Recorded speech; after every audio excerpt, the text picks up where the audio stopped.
Ladies and gentlemen, today I'm going to show you how to create sign-up forms in Klaviyo. Ladies and gentlemen, there are tons of weird and wonderful ways to create sign-up forms over here in Klaviyo. What we want to do on the left-hand side is we'll see this over here. It says website and then sign-up forms. Now, once you're in sign-up forms over here, you will be able to see all of your existing sign-up forms.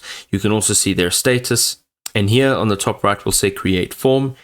And we have a few ways of doing this. Now, you can create from blank. Now, if you are experienced in form building, you can go ahead, create it from a blank. It's wonderful, and that's a lovely way to do it. But from my point of view, if you're still learning how to get this done, go ahead and use a template. They're beautiful. They already work. Okay, the only reason they're here is because they work. So go ahead and choose one that fits your style, your need.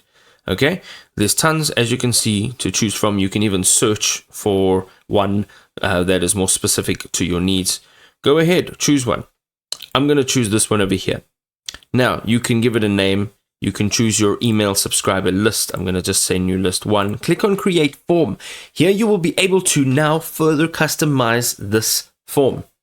This essentially means that whatever you see here, you can click on and you can change.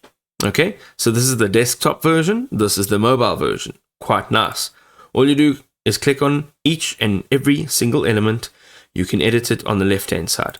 Text, you can see this is what it says. You can edit that. You can format it. You can change everything about it.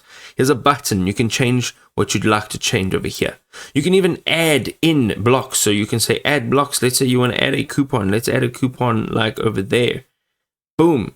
There's a coupon. Click on it. Add a coupon in over here in its properties. Once you're done, you're going to go ahead and click on publish. It's literally that simple. You've now created a form in Klaviyo. You can even go one step further. And if you go back, let's say exit over here, we'll see all of our forms. We've got winter deals. Let's go ahead, click on this, and you can actually clone this. Let's say that you want to use it again. You can clone it. You can make small changes and then reuse it.